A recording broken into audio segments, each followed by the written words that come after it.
मध्य प्रदेशातील ग्वाल्हेरहून काही भाविक UP 83 BT 2036 या खासगी प्रवासी बसनं देवदर्शनासाठी नाशिकला आले होते।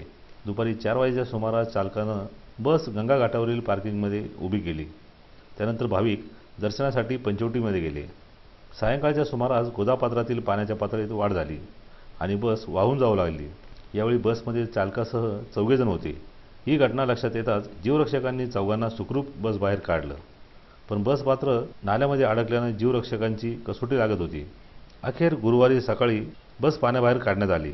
जीवरक्षक आणि चालकानं हा प्रसंग कथन केला। हम घर से आए थे, आज हमको 30 रोज हो रहे हैं। All India tour Nepal, Kathmandu, Rameswaram, Kanyakumari सारा घूमते हुए आए थे। यहाँ हमने बढ़िया पार्किंग में गाड़ी लगाई, पानी बढ़ते चला तो हमने गाड़ी निकाली। तो जैसे ही गाड़ी निकाली, ऐसे दोनों तीनों गेटों से गाड़ी निकल नहीं थी हमारी, 2-3 गाड़ी और गाड़ी थी, तो इसने बीच में से निकाली तो खड्डा था माटी, उसमें अगला टायर बैठ गया। पानी नहीं था, माटी थी, उसमें अगला टायर बैठ गया।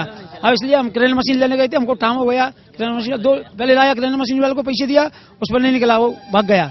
दूसरा क्रेन मशीन लेके आया है। 40 पैसेंजर थी, सब ग्वालियर समाप्त थे। हाँ, सवेरे लगाया 7 बजे 6 बजे, हाँ सब सुरक्षित है, कोई बात नहीं। सवारी तो जैसी गाड़ी पसीना सभी सवारी हमने बाहर कर दी थी। आम्ही जीवरक्षक मुले आम्ही गंगा सतर्क राहतो पाणी वाढल्यानंतर आमचे सेल्ट पूर्व तर आम्ही सकाळी गाडी यात्रेच्या 5 लाख झालं होतं। 5 लाख जर असताना 4 लाख जरा निघाल्या, ही गाडी पाठीमागे राहिली। त्यांना पाण्याचा प्रवाह लक्षात नाही आला, त्यांनी त्या दुसऱ्या बाजूने गाडी टाकली। दुसऱ्या बाजूला आपली जुनी जागा आहे रथ यायची जागा आहे, तर तिथं सगळी माती असल्यामुळे गाडी फसली तात्काळ आमचे पोरं धावून गेले। तर धावून गेले त्यानंतर 4 जणांना वाचवलं, आम्हाला यश आला त्याच्यामध्ये। दोन ड्रायव्हर 2 किन्नर, तर मग किन्नरच्या क्रेन मागवलं। क्रेनच्या सहाय्याने आम्ही आमच्या मुलांनी रस्सी बिस्सी बांधली त्याला, तर ती वाढण्यात बी मदत केली पोरांनी। सकाळी 10 वाजेच्या सुमारास ही गाडी पाण्यामध्ये फसली रामरथाच्या इथे त्या खड्ड्यामध्ये। त्या गाडीमध्ये 4 जण अडकेल होते, त्या 4 जणांना काढण्यामध्ये यश आला। त्यामुळे गाडी बी 2,500 पाणी सोडण्यात आलेले, त्यामुळे गाडी जायचा भी हिशोब होता। त्यावेळी गाडी आम्ही जीवरक्षक मुलांनी गाडी बाहेर काढली। 4-5 बजे 6 बजे गाड़ी यहाँ पर लगा दी। फिर हम नहाने के लिए निकल, जहीं नहा के हम पंचवटी के लिए निकल गए। पंचवटी को निकले, यहाँ पर गाड़ी छोड़ गए थे, तो गाड़ी का धीरे धीरे पानी, वो नाला का पानी बढ़ा, तो हमारे ड्राइवर ने गाड़ी को निकाला, तो उसमें नाले एक गड्ढा था, जो बीच दोनों पाइयों के बीच में गड्ढा था। उस गड्ढे में बस फंस कर रह गई।